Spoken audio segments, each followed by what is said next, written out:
네, 안녕하십니까. 변화에 대응하는 적극 행정이라는 주제로 오늘 함께 하도록 하겠습니다. 여러분들 이 변화를 좀 체감하는 부분이 있다면 어떤 부분이 있으십니까? 저는 AI인 것 같아요.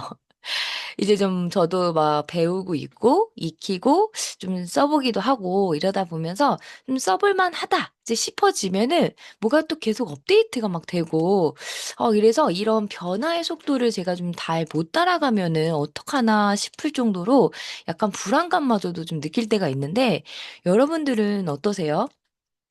여러분들 업무에서도 분명히 다양한 시각으로 다양한 이런 변화들이 좀 찾아왔을 텐데 어떻게 이런 변화에 좀 잘 적응하고 계십니까? 네. 변화에 따라서 우리 업무도 분명히 좀 달라져야 될 것 같습니다. 자, 그래서 오늘 이 주제로 함께 하는 거고요. 제가 조금 더 인사를 좀 드리도록 하겠습니다. 안녕하십니까. 제 이름은 신인혜라고 합니다. 만나 뵙게 되어 반갑습니다. 네, 저는 작년에 이어서 올해도 인사혁신처에서 적극행정 강사로 올해 여러분들을 또 이렇게 만나 뵙게 되어서 너무 반갑기도 하고 또 영광스럽다라고도 말씀을 좀 드리도록 하겠습니다. 자, 이 과정을 제가 이 목적을 좀 말씀을 드려야 될 것 같아요. 자, 제가 준비한 이 과정의 목적은 공무원으로서 적극행정에 대한 재인식과 변화에 대응하는 관점을 갖춰서 현업에 활용할 수 있다. 입니다. 매년 받고 매번 받는 적극 행정이라는 교육이지만 이 변화에 따라서도 우리가 또 다시 한번 재인식해 볼 필요는 있을 것 같거든요. 그리고 무엇보다도 그 변화를 우리가 적용을 해서 현업에 좀 잘 써먹을 수 있는, 현업에 좀 활용할 수 있는 이런 것들이 좀 필요한 것 같아서 오늘 교육의 목적은 지금 이런 것이다라고 좀 말씀을 드리겠고요. 자, 그래서 제가 오늘 교육에 대한 구성을 어떻게 했냐? 크게 세 가지로 좀 준비했습니다. 첫 번째로는 적극 행정에 대해서 필요하는 요구 역량들이 있죠. 이 역량에 대해서 생각을 해보고 두 번째로는 이 적극 행정을 실천하기 위해서 어떤 프로세스들을 이렇게 밟아 나가야 될 것인가. 좀 이런 것도 좀 살펴보고요. 마지막으로는 25년에는 그럼 과연 어떤 또 적극 행정에 대한 우수 사례들이 있는가 한번 또 이런 케이스 스터디도 좀 한번 해보면서 우리에게 좀 적용해 볼 만한 점은 뭐가 있을지 이렇게 좀 구성을 해서 함께 해 보도록 하겠습니다. 첫 번째로 적극 행정에 대한 필요 역량에 대해서 한번 같이 이야기를 나눠보도록 하죠. 여러분들 적극 행정이란 무엇입니까? 네, 너무 잘 알고 계시겠죠? 예, 저도 좀 가져와 봤는데 적극 행정 운영 규정에 따르면 이런 거라고 해요. 공무원이 불합리한 규제를 개선하는 듯 공공의 이익을 위해 무엇과 무엇을 바탕으로 무엇으로 업무를 처리하는 행위라고 되어 있습니다. 그러면 여러분들 이 박스 세 가지는 무엇일까요? 네, 맞습니다.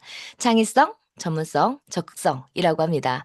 우리가 이런 불합리한 규제를 어떻게 계속해서 개선해 나가고 이런 개선을 통해서 이익을 하기 위해서는 이 세 가지의 역량이 필요하다라고 얘기하는데요. 이 역량에 대해서 조금 더 살펴보도록 하죠. 자, 첫 번째는 창의성이죠. 창의성이란 기존과 다른 시각으로 새로운 아이디어를 도출하는 것이라고 되어 있습니다. 두 번째, 전문성이죠. 업무 수행을 위해서 필요한 지식, 경험, 이런 역량들을 의미하고 있다라고 하고요. 세 번째는 적극성인데요. 어떠한 대상에 대해서 긍정적이고 능동적으로 활동한다. 그래서 뭔가 이렇게 주도적으로 일을 하고 있다라고 이제 우리가 표현을 할 수 있을 것 같습니다. 자, 그렇다면 이 셋 중에서 선생님들 가장 좀 어렵다라고 느껴지시는 게 뭡니까? 사실 두 번째 전문성은요, 우리가 시간이 지나면 어느 정도 쌓이게 되어 있습니다. 그죠? 지식과 경험은.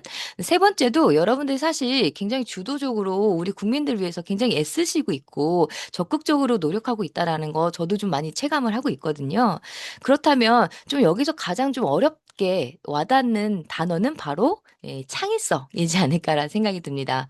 여기도 나와 있는 것처럼 다른 시각, 새로운 아이디어, 뭔가 참신한, 기발한 좀 이렇게 나와 있다 보니까 이 창의성이라는 게 이렇게 뭐 이렇게 부담스러울 수가 없어요. 근데 이게 우리만 그렇게 느끼는 것이냐? 그 제가 조금 더 조사에 대한 거를 가져와 봤는데 공무원 역량에 대한 국민들의 답변에 대한 조사를 좀 해 봤어요. 인식 조사를 해 봤더니 이 많은 다양한 역량들 중에서 우리 국민들도 "창의성이 좀 아쉽더라."라는 답변이 좀 가장 높게 나왔습니다.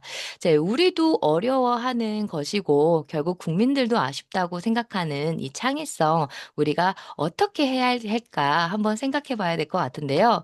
창의력은 정말 개발되지 않는 걸까요? 네, 타고나는 걸까요? 네, 이거는 이 부분에 대해서는 우리 만나서 함께 더 이야기를 나눠 보면 좋을 것 같습니다. 네, 요렇게 좀 마무리하도록 하겠습니다. 감사합니다.